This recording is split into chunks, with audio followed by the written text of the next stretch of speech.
with a collabo with the sensational Nyla Black. You want me to back it up? Yes. Baby, I come back it up. Trilogy on Creole Handwritten this Wednesday, 11 a.m. on your nation station DBS Radio, DBS Radio Facebook page and YouTube channel. Sponsored by Digicel and hosted by Creole Cultural Ambassador Prince Waddix. Creole Handwritten, connecting Dominica to its history. Creole Handwritten, a front row seat into the culture of Dominica.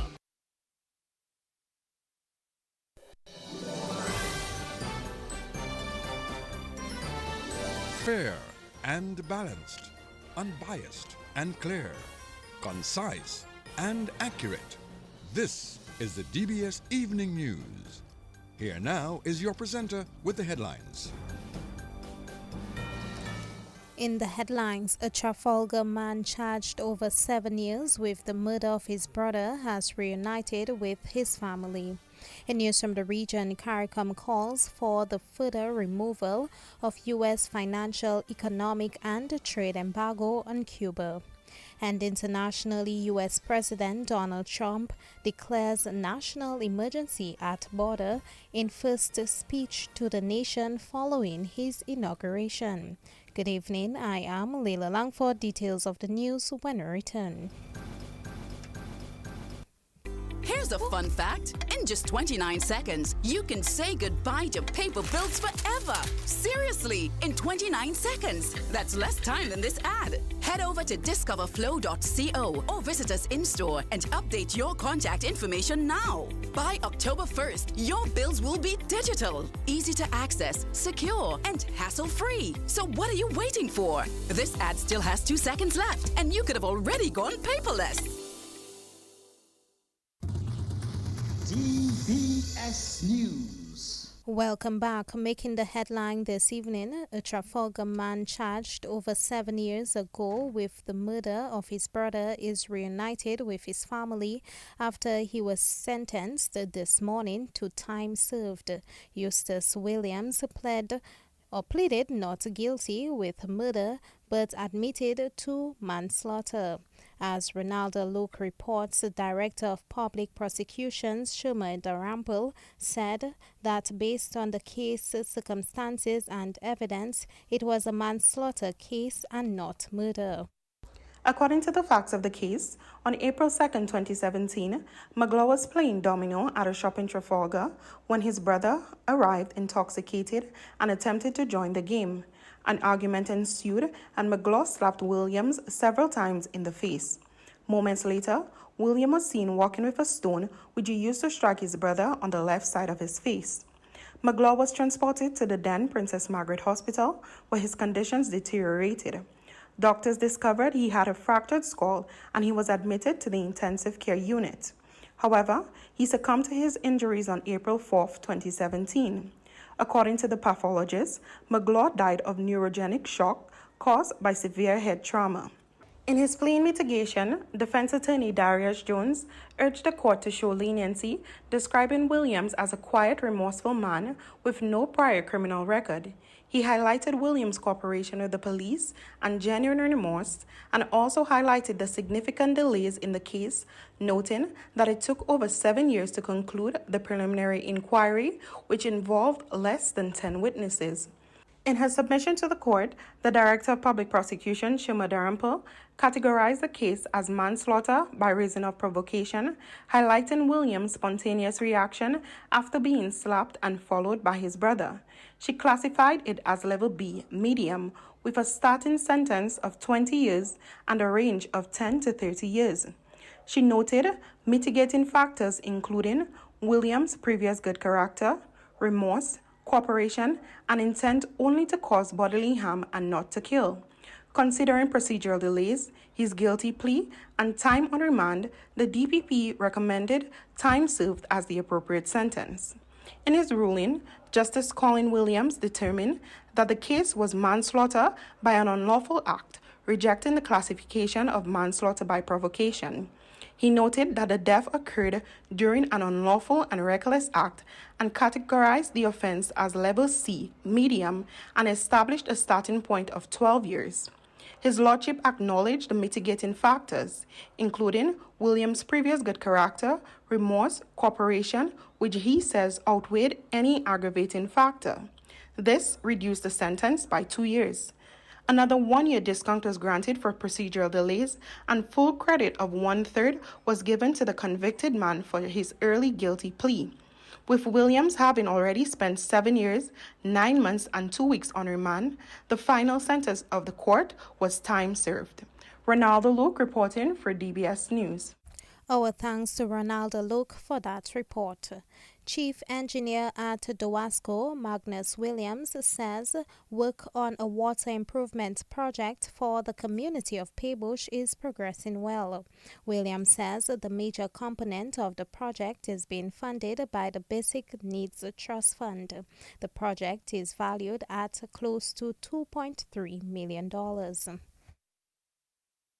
Our 60,000 gallon tank, and also includes upgrades at the intake. In addition to that, we're also going to do upgrading of the access road to the intake and upgrading of the pumping station that will then feed this new tank. So the main purpose of this project was to augment the overall supply to the community of Paybush and also to expand the capacity of the service area, because we are building this tank at a higher elevation. So it allows for better service to the Lilet area, to allow for expansion of housing in the upper parts of Paybush. In terms of capacity, as I mentioned, it's 60,000. Presently, Paybush has 2 tanks. There's a 12,000 gallon tank in the village itself and another 15,000 in Mopa. So basically, we are more than doubling the existing storage capacity for the community. So as mentioned, the project slightly beyond our original schedule. However, Dowasco has a MOU with BNTF to undertake this project. The overall time frame is actually 8 months, so we actually have until April. So we are still within that time frame for completion of the project. However, in addition to that, there will be some additional costs like VAT and purchase of land, etc. by government and Dowasco. So the overall cost of the project will be more towards maybe like about 2.3 million in that range. Chief Engineer at Dowasco, Magnus Williams. Minister for the Environment, Kozia Frederick, says a number of measures are being put in place to deal with waste collection in Dominica. The island has been experiencing a delay in waste collection due to the lack of resources.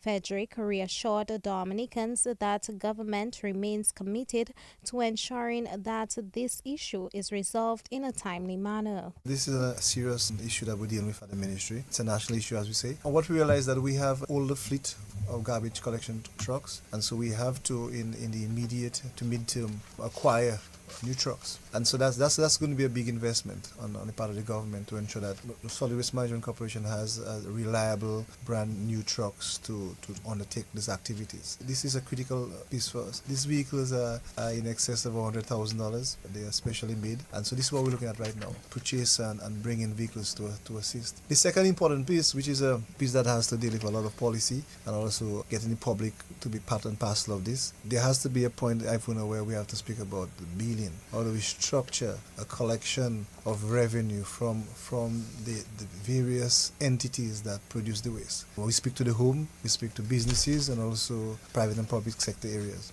So that's another important piece. To manage those trucks, if you're bringing in brand new trucks, you have to be able to purchase that, you're able to manage it, you have to be able to have the relevant staff to staff it. The additional piece is to retrofit the landfill. Minister for the Environment, Kozia Frederick. Meantime, General Manager of the Dominica Solid Waste Management Corporation, Florian Mitchell, says the corporation has made progress in addressing the waste collection issue across the island.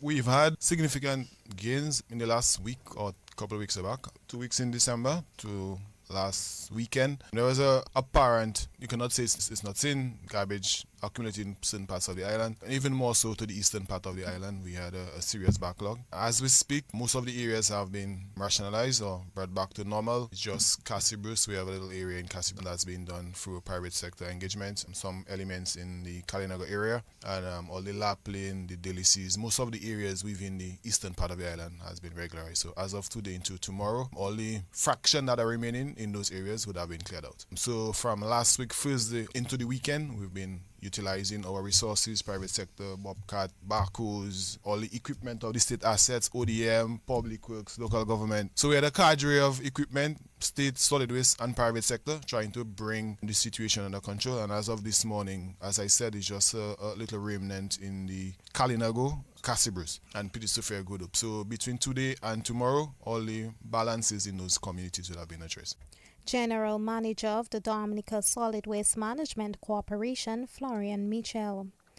Representatives from 19 companies across Trinidad and Tobago have begun a 3-day trade mission in Dominica. The 2025 Dominica Trade Show, which is a collaborative effort by the Dominica Association of Industry and Commerce, DAIC, and the Trinidad and Tobago Manufacturers Association, got underway this morning. The event is aimed at fostering trade and investment opportunities between businesses in Dominica and Trinidad and Tobago. Beyond the business transactions, beyond the meetings and agreements, this is a mission about relationships. Relationships that will continue to grow long after the event ends. It is about fostering trust, mutual respect, and a shared vision for prosperity. It is about recognizing that we are stronger together than we are apart. And it is about understanding that by working together, we can achieve the kind of economic growth that benefits not just our businesses, but our communities and our nations. I encourage each of you to approach this mission with open minds and a readiness to embrace new possibilities. Take full advantage of every opportunity to learn, to connect, and to collaborate. Engage with your counterparts and beyond. Explore new markets, create new partnerships, and build the foundation for a brighter, more prosperous future. President of the Dominica Association of Industry and Commerce, DIC, Brenton Hilaire. Minister for International Business, Trade and Energy, Dr. Vince Henderson, highlighted the importance of collaboration between the two countries.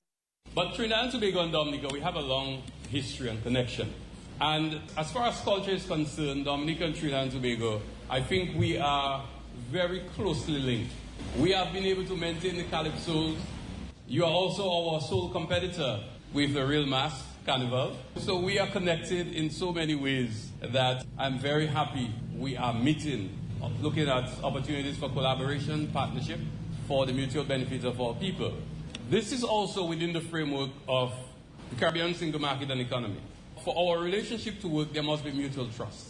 We trust you when you say you can supply the entire Caribbean. We expect you also to trust us when we say we have a product to supply the Caribbean. If we fall short, we're prepared to accept that. But what I would encourage is that we can work to build the capacity within the region. If one country is producing some product, we should work to ensure that we, in fact, can expand the capacity of that country so that that product can be readily available within the Caribbean single market and economy. And this is why I'm very happy that we will have the opportunity to discuss with private sector manufacturers in Dominica who can work with you in collaboration, not in competition. Minister for International Business, Trade and Energy, Dr. Vince Henderson. The events manager at Discover Dominica Authority, Ayodele Andrew, has rated the opening and national parade of Mass Dominic 2025 a success. The opening and national parade began at Pottersville, proceeded into Roseau, and culminated on the Dame Eugenia Charles Boulevard with a short presentation by the various groups on parade. Everything didn't go according to plan, but the best parts did.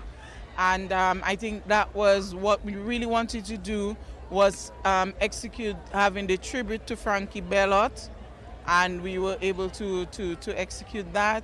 And our highlight of featuring our traditional groups, giving them that time to present. You know, I think the greatest part of it was seeing the children who are coming up, like the Granbury Primary School and the Africulture Still Workers, and even in some of the adult groups, there were some children in the Darkies and the Black Devils. So I think that was really great for the world to see. And I can tell you, we've been interacting with the tourists who are here on that cruise ship, and they are so happy that they stayed to see this. They say it's unlike anything that they have ever seen. And this is one of the main reasons why we did this spectacle on the bayfront. It's to show Dominica's Carnival as a tourism product, that we have something unique and exceptional in our rich culture and heritage to share with the world. Events manager at Discover Dominica Authority, Ayodele Andrew. On the feature segment of the DBS Evening News, we place the spotlight on the reigning Miss OECS Claire Marisa Smart from St. Lucia. Claire Marisa Smart, whose reign is about to end on January 31st, took some time to reflect on her reign during a special interview with DBS Radio. So let's take a moment to reflect on your journey. What has been the highlight of your time as Miss OECS, and how has this experience shaped you? The highlight of my reign has definitely been mentoring girls for pageants. So I had the opportunity to mentor 5 girls in St. Lucia during their pageant journey, and I think that has been the most exciting part of my reign. I mean, sharing knowledge, sharing experiences, helping them overcome their mental health issues. Because pageantry is something that it takes a toll on your mental health. I'm not going to lie and say it doesn't. It does. And being able to help them through these experiences has definitely been the highlight of my reign. What were some of your challenges you encountered during your reign? Getting assistance from, let's say, the OECS Commission themselves, getting them more involved in my reign. I believe that they should be more involved, and I hope that my successor gets to reap the benefits of me reaching out to them and have a better experience during her reign. Okay. Any future plans? I like to keep secrets. I like to surprise people. So when you see, you see. What legacy do you hope to leave behind as Miss OECS? As Miss OECS, be kind. Always be yourself. I think people believe that pageant girls put on this facade, and I'm trying to break that stigma. We are ourselves. We are who you see on stage is literally who we are in person, and don't be scared to approach us. We're just girls having fun in this world. So be yourself, be kind, be appreciative, and just always be yourself. What advice would you give to an incoming Miss OECS to ensure a successful reign? Write down your goals, write them down, and be aggressive in achieving them. Because the moment you become complacent or laid back, you get lost along the way. So be aggressive when you want to achieve your goals. Know what you want. Know exactly what you want, how you want it to go, with who you want it to go, and be aggressive in pursuing them. Okay, as you gave this idea and this advice, what would you say was one of your major goals that you achieved as Miss OECS? The highlight of my reign. Okay. Helping, mentoring young women through pageantry, because my passion is pageantry, dance, and women empowerment, and I think I achieved everything that I needed to during my reign. Everything that I could have achieved, I did. How has being Miss OECS influenced your personal growth and development? Being Miss OECS, I can say I was camera shy before, especially for social media. And after Miss OECS, I realized how many young girls were inspired by me, and I had to take that opportunity and get in front of the camera to ensure that they know, like, hey, I'm here and I'm looking at you. I'm looking forward to meeting you. I'm looking forward to sharing my knowledge with you. I'm looking forward to inspiring you in a good way. And yeah, just coming out of my shell. Reigning Miss OECS Claire Marisa Smart from St. Lucia. And that's the national focus, regional and international developments up next.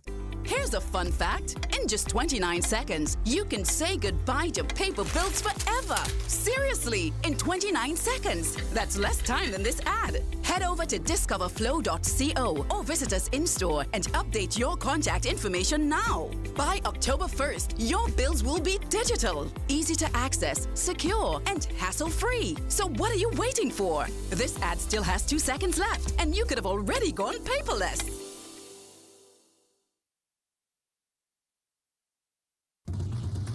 DBS News. In news from the region, the 15-member Regional Integration Movement, CARICOM, says it is pleased to note the decision of the United States government to issue a certification of termination of Cuba's designation as a state sponsor of terrorism. CARICOM said in a statement that the decision to remove Cuba from the U.S. list of state sponsors of terrorism on January 14th lifts the wrongfully imposed restriction that has inflicted significant hardship on the people of Cuba. The statement added that this is a step in the right direction. CARICOM also called for the lifting of the financial, economic, and trade embargo imposed on the people and the government of Cuba by the government of the United States of America. And internationally, Donald Trump has been sworn in as the 47th U.S. president. Following the peaceful transfer of power, Trump said he planned to sign a series of executive orders to crack down on the border, domestic energy, and end government-mandated diversity programs. Here now is Donald Trump taking his oath. I, Donald John Trump, do solemnly swear that I will faithfully execute the office of President of the United States and will, to the best of my ability, preserve, protect, and defend the Constitution of the United States. So help me God. Congratulations, Mr. President.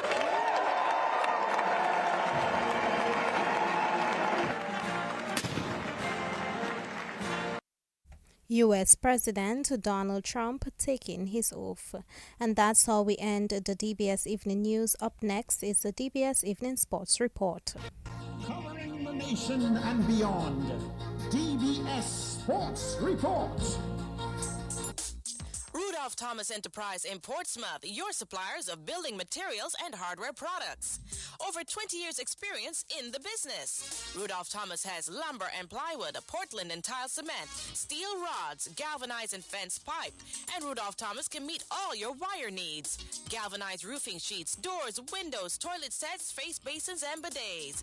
PVC piping, fittings and lattice. Check out Rudolph Thomas for ceramic and vinyl floor and wall tiles, nails, nuts and bolts, paint and painting supplies. And check out their line of electrical and hand tools. And Rudolph Thomas is your one-stop shop for hard-to-find items like fiberglass mat and fiberglass resin and welding rods. Go now to Rudolph Thomas on 1240 Bay Street in Portsmouth.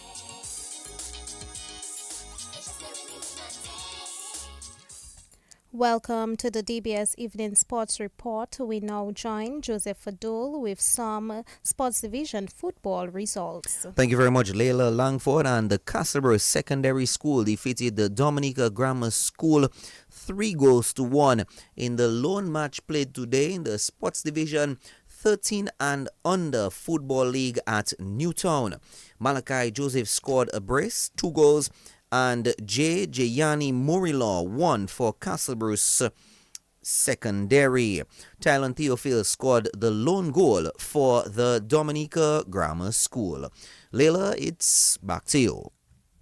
Our thanks to Joseph Fadul for that report. Michael Anthony stole the spotlight, setting a new national record in the under-20 boys 110 meters hurdles.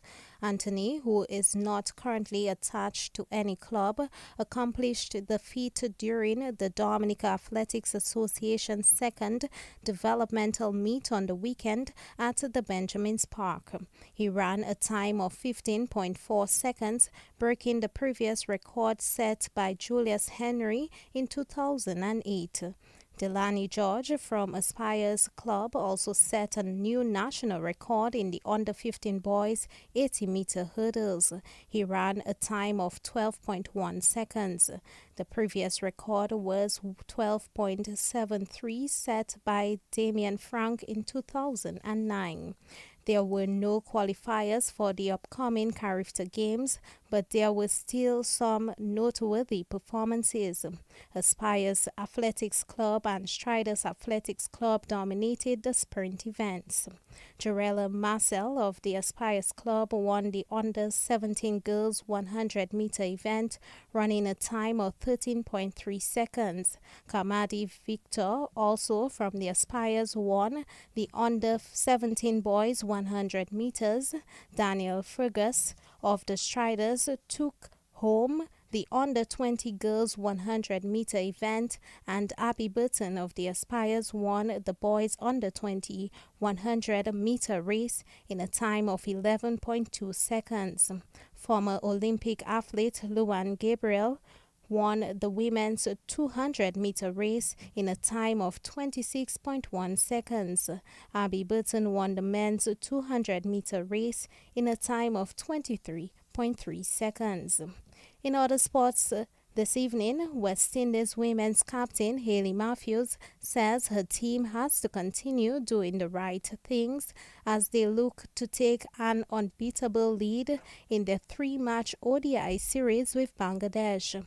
The West Indies ladies won the first ODI by 9 wickets thanks to an unbeaten century from Matthews.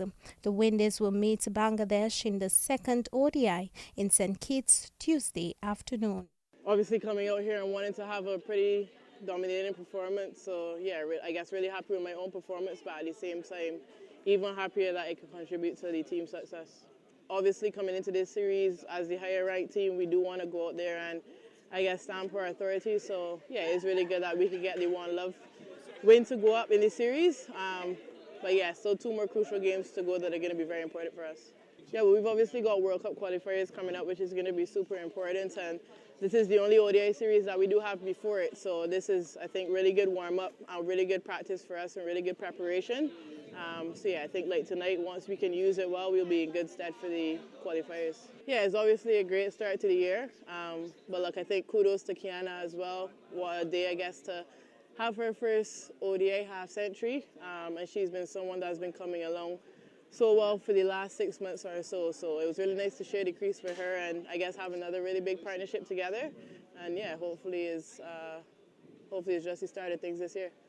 West Indies women's captain Hayley Matthews. Amir Gilbert and the West Indies women's under-19 team will be hoping to get some points on the board tonight as they continue their campaign in the women's under-19 World Cup in Malaysia. The Windies will battle Sri Lanka in their second match starting 10:30 p.m. Caribbean time tonight. The Windies were humbled in their opening match against India on Sunday, losing by 9 wickets. West Indies batted first and made just 44 runs. India replied with 47 for 1 in 4.2 overs to win by 9 wickets. Pakistan captain Shan Masood has defended Pakistan's strategy for preparing extremely spin-friendly wickets. His comments as the first test against the West Indies ended well inside of 3 days, with Pakistan winning by over 100 runs. Pakistani captain says the team will do whatever it takes to get results. As long as we get 20 wickets and we're able to put some good performances in the test match, we will be happy. The spinners came into play again and I thought they were clinical, and obviously it also helped with us adding in some quality with Abrar as well. I think he bowled really well too with Sajid and Oman. I think if we want to be one of the best sides in the world, there's a lot of things. I thought that, again, it's hard batting out there, but once with that big partnership, we weren't able to fold anything small around it. So I think that's a huge lesson for us to add runs for the last wickets. As a bowling unit, West Indies added all 70 runs for the last 2 wickets. Again, that's something we really need to work on. And then, again, we were 202 for 3. With the lead, and we folded for 250. So I think there's a lot of improvement that needs to be done. I think when you win, it's easy to just get on the high, happy ride and be satisfied with it, but you're never satisfied. I think there's a lot of work to be done, and if we want to master these conditions, we must be the side that scores the most runs and obviously picks the 20 wickets more economically and more consistently. Pakistan captain Shan Masood. Meantime, West Indies captain Craig Brathwaite says the team failed to adapt to the conditions as they crashed to the heavy defeat in the first test against Pakistan inside 3 days. The captain, however, had praises for Jomel Warrington, who took 10 wickets in the match, and Alec Afanese, who got 55 in the second innings. Well, yeah, I think we could take a lot from how Warrington bowled. I think he bowled the slowest on the pitch, and you see that offered a lot of purchase, a lot of bounce. So as spinners, we could look at that. The pace he bowled, he was very consistently bringing the batsman forward. I think that was very, very important. I think in the first innings, we allowed him to score too many runs on the back foot. And batting wise, we saw how Alec played. He was obviously very versatile. He swept the ball both sides. We can learn from it a lot, and we just got to be brave. It's gone. The defeat is gone. We got one more test, and we got to believe in ourselves. I think it's important to be positive on these type of pitches. Looking to score always. You still got to trust the defense a number of moments as well. But I think you have that mindset of looking to score an intent. I mean, you saw how Alec Anthony did it. Pretty much made 50 off 50 balls, and we just got to believe, man. I think we see from day one it was spinning, and I think once we could bring it together, both bowling wise and batting wise, we could come out on top in the second test. West Indies batsman Craig Brathwaite. Coaches of the DSFC and Do It Centre Mighty Avengers football clubs are asking for answers after their Division 1 semi-final match was postponed for the second time in 3 days. The two teams were set to meet on Sunday evening in the continuation of the match, which ended prematurely back in November due to a bottle throwing incident. The match was unable to take place due to concerns from the referee about inadequate security. Thursday's match was also postponed due to the unavailability of the match referee. Do It Centre Mighty Avengers head coach Karim Regis says this is a frustrating situation. Yeah, it's extremely frustrating, especially when you have staff. You have 18 guys who take time out of their day, who make sacrifices to make themselves available to come and play a game, 45 minutes of football. And for the second time now, we cannot have that done. It's not just the monetary, but it's the time and the effort of the players. We have a lot of guys with families. We have a lot of guys who have lives outside of football. And the thing is that the people suffering here are the players, and these are the only people who do not get paid. Everybody in the association is paid, and the players, the ones that make the football possible, are the ones who suffer. And it's just not how it's supposed to be. And well, the Mighty Avengers, we cannot continue like this. We cannot continue wasting resources. Both myself and the management crew cannot continue on this path, and the FA has to come to an amicable conclusion. We got confirmation from the FA that the game will play today, and yet again another opportunity has come and the game has not played. So moving forward, we'll have to be taking some action in respect to that. Are you saying that the club might probably not show up when the game is rescheduled, or is it too early to tell? No, it's never been in our DNA to not show up for a game. We're always willing to play football. Mighty Avengers is one of the clubs that you can ask the FA records. We've never missed a game. We've always shown up. We've always come and tried our hardest. Even when we were in our losing stages, we never missed a game. But something has to be done. Some assurance has to be given. Some decisions have to be taken, because the initial reason why the game did not conclude was of no fault of ours, and now our team is suffering because of that, and that just doesn't make sense to me. Do It Centre Mighty Avengers head coach Karim Regis. DSFC head coach Kunta Charles also expressed similar views. Well, really and truly, I mean, like you say, the players, they're both teams there. We have fans in the stands, you feel me? Everybody hypes for the game. 45 minutes, just 45 minutes. And you're telling me about security, about I'm afraid of something happen. Nothing not going to happen. We're just going to have a nice, friendly game for 45 minutes, score a couple goals and finish with that. No, we have people traveling. I have people on my team that stay back. Fellas have to be in other places doing their work. My brother, is just rough. It's rough because like a lot of men losing, I wouldn't say moral, they're losing just confidence in the league itself. Like some man telling me like they best they continue their fishing, best they go and look for their goats, best they stay on farm. Man telling me best they do come back the and best they just stay and do their workovers, you feel me? I'm not traveling too. And that is nonsense. And now, what the next thing too, I think DFA doesn't, like they just get away with murder. Them and doing anything, anytime. And all these small clubs just come in and vote them. When we have people saying, oh, only from Point Michel, only with them. I think we're the most hated club in the island when it comes to them fellas.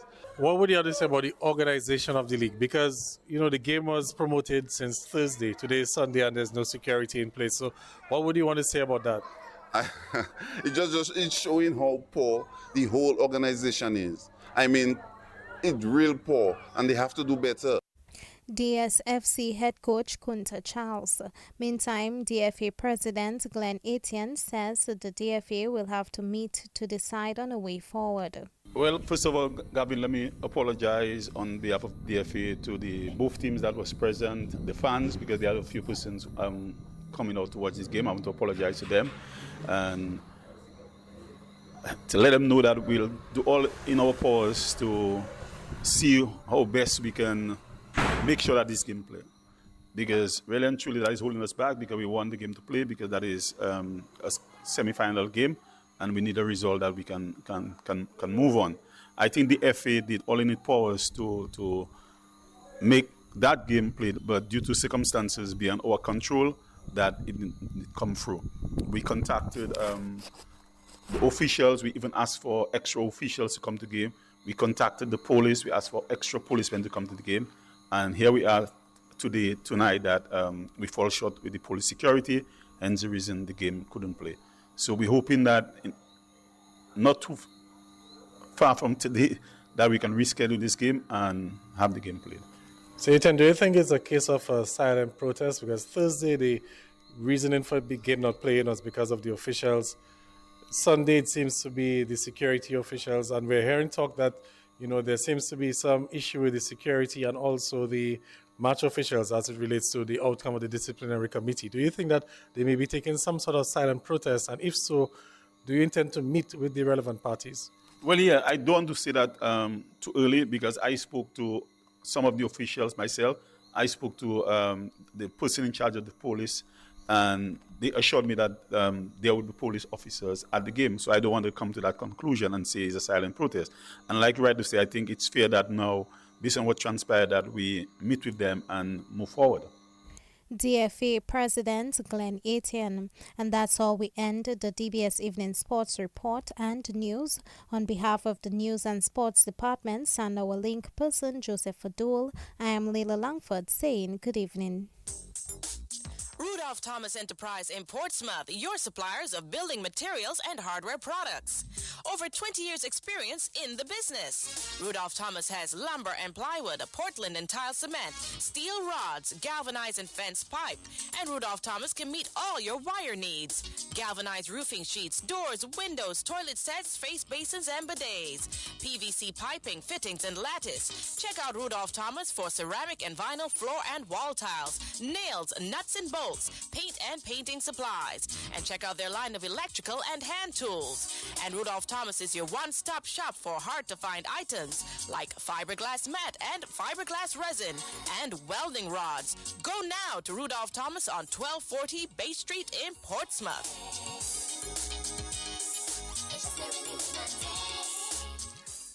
DBS Radio gives you top quality service over any other for live streaming of funerals. Call us today at 448-3282.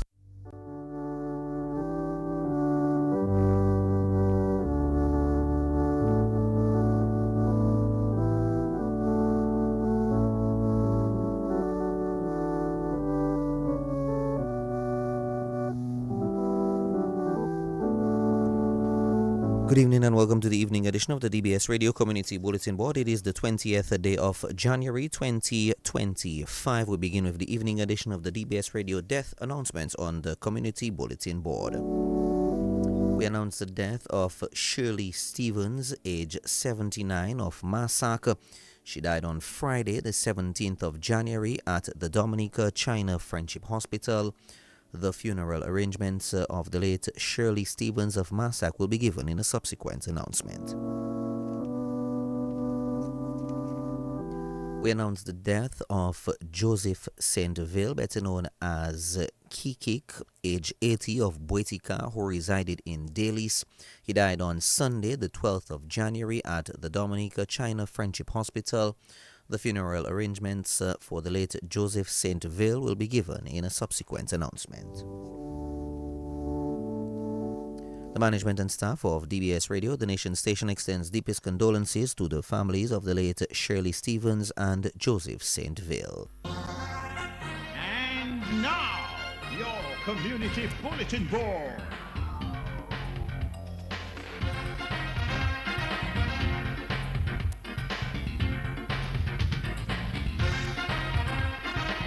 Welcome to the evening edition once again of the general announcements on the DBS Radio Community Bulletin Board.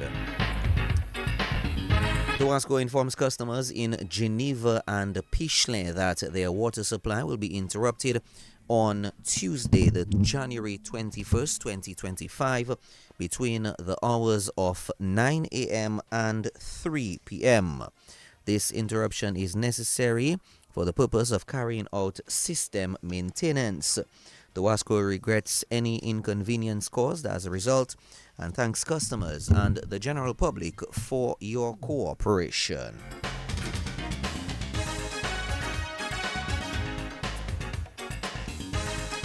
The WASCO informs customers in La Plaine from Willys Junction to Balisier of an unscheduled water service disruption caused by a damaged pipeline. The company is actively working to replace the pipeline and restore service as quickly as possible. Customers in the affected areas may experience either a complete water outage or low water pressure over the next 24 to 48 hours. The WASCO apologizes for the inconvenience and appreciates the patience and understanding of its customers. Updates will be provided as the repair works progress.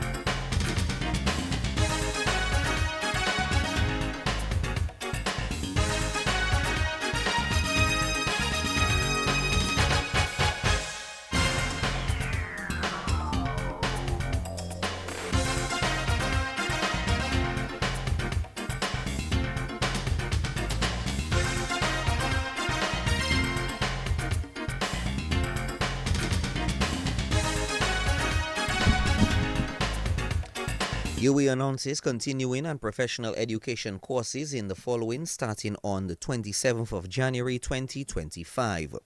Building and Construction Management, 10 weeks. Advanced Counseling, 13 weeks. Customer Service, 6 weeks. Entrepreneurship and New Venture Creation, 10 weeks. Financial Risk Management, 10 weeks. Fundamentals of Special Education, 2, 10 weeks. Human Resource Management, 1, 6 weeks. Introduction to Counseling, 13 weeks. Introduction to Supervisory Management, 13 weeks. Principles of Teaching Young Children, 10 weeks. Public Speaking and Professional Presentation Skills, 10 weeks. Sales and Marketing Management, 1, 6 weeks. Quantity Surveying, 10 weeks. 6-week courses are $300. 10-week courses are $500 and 13-week courses are $650. The deadline for registration is Wednesday, 22 January 2025. Call 285-3482 for more details.